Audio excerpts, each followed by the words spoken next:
8 फेरों का 8वां वचन। स्वाति ने इसी साल शहर की कॉलेज से पढ़ाई पूरी की है और अब उसके लिए जगह जगह से रिश्ते आने लगे हैं। स्वाति से ज़्यादा उसके रिश्तेदारों को उसकी शादी की चिंता है। इसीलिए जो भी स्वाति के घर आता वो किसी नए लड़के की खबर ज़रूर ले आता। अरे दीदी, ये फोटो देख के बताओ कैसा है। राहुल नाम है लड़के का, मेरी सहेली की बहन का बेटा है। अपनी स्वाति के साथ एकदम प्यारी जोड़ी लगेगी इसकी।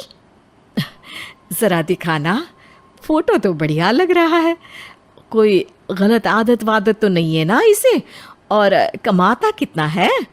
अरे कोई गलत आदत नहीं है दीदी, आप कहो तो एक मीटिंग करवा देती हूँ, फिर सब कुछ फाइनल कर लेना। हाँ हाँ, ये सही कह रही हो तुम। संडे को स्वाति के पापा भी घर पे ही रहेंगे।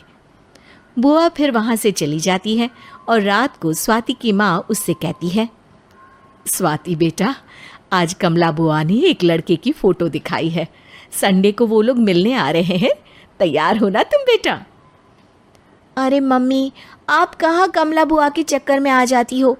अभी इतनी जल्दी कोई शादी वादी नहीं करनी है मुझे। अरे बेटा, अच्छा लड़का है, बुआ जानती है उसे अच्छे से। हाँ स्वाति बेटा, एक बार मिल तो लो, बाद में देखेंगे आगे क्या करना है। वैसे तो कमला रिश्ता लाई है तो मना करने का तो कोई सवाल ही नहीं उठता।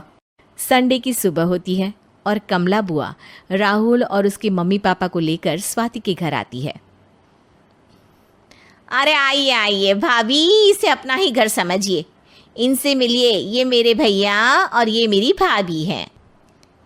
नमस्ते भाभी जी, ये है हमारा लड़का राहुल, सरकारी नौकरी की तैयारी कर रहा है ये। वैसे आपकी बेटी कहाँ है? अरे स्वाति बेटा, बाहर आ जाओ। वैसे कितनी पढ़ाई की है स्वाति ने? जी, पोस्ट ग्रेजुएट है हमारी बेटी साइंस में। ये सब तो ठीक है, पर घर संभालना जानती है या नहीं? हमें कौन सी इससे नौकरी करवानी है, नौकरी तो मेरा बेटा करेगा ही। पर मैंने इतनी पढ़ाई की है और आप चाहती हैं कि मैं घर पर ही बैठी रहूं? अरे स्वाति बेटा, ये बड़ों की बात में तुम कहाँ बोल पड़ी? हम सब देख लेंगे क्या करना है क्या नहीं।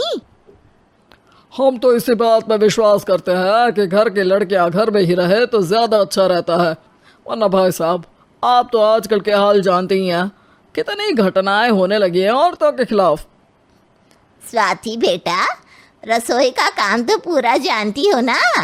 शादी के बाद तुम्हें ही संभालना है वो सब। अरे बहुत अच्छा खाना बनाती है ये, आप सब लोग इसकी तारीफ करते नहीं थकेंगे।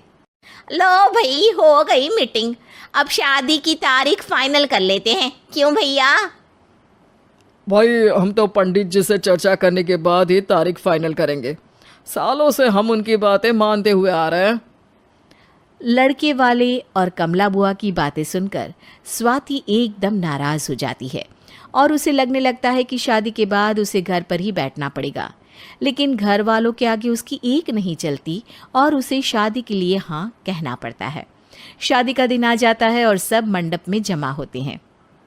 अब फेरों का समय हो गया है, अब कन्या अपने वर से 7 वचन मांगेगी। आप किसी धार्मिक आयोजन में जाए तो मुझे भी ले जाएंगे। आप मेरे माता पिता का भी बराबरी से सम्मान करेंगे, हमेशा मेरा साथ निभाएंगे। आपको दोनों परिवार की जिम्मेदारियां बखूबी निभानी होगी।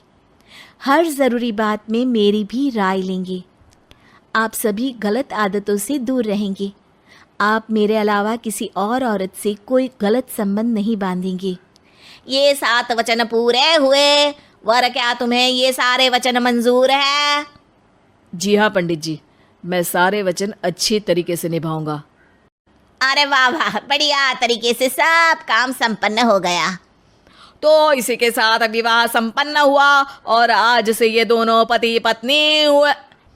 1 मिनट पंडित जी, अभी एक वचन लेना बाकी है। अब कौन सा वचन है बेटा? मैं अब हमेशा के लिए किसी दूसरे घर में जाने वाली हूँ, तो पति के अलावा मैं अपने सास ससुर से भी एक वचन लेना चाहूँगी। अब कहो बेटी। मैं ये चाहती हूँ कि मुझ पर किसी बात की कोई पाबंदी नहीं लगाई जाएगी। मुझे सब कुछ करने की आज़ादी होगी और मैं भी विश्वास दिलाती हूँ कि मैं एक अच्छी बहू बन के दिखाऊंगी। स्वाति की बात सुनकर उसके सास ससुर एकदम चौंक जाते हैं और कुछ बोल नहीं पाते कि उतने में कमला बुआ बोल पड़ती है। अरे बेटा, ये भी कोई कहने की बात है? रानी बन के रहोगी तुम तो। वचन देने से पहले सोच लीजिए, क्योंकि शास्त्रों में वचन ना निभाने वालों के लिए नरक से भी बदतर सजा लिखी है। स्वाति की चालाकी से वहां मौजूद सब लोग प्रभावित हो जाते हैं और लोगों में बदनामी ना हो जाए, इस कारण स्वाति के सास ससुर को उसे वचन देना पड़ता है। और कैसी अपशकुन वाली बातें कर रहे हैं आप पंडित जी? हमें मंजूर है बेटा तुम्हारी शर्त। स्वाति अपनी समझदारी से अपनी बात अपने ससुराल वालों से मनवा लेती है और खुशी खुशी राहुल से शादी कर लेती है। अब से हर शादी में मैं खुद 8 वचन दिलवाऊंगा। ओम मंगलम मंगलम मंगलम।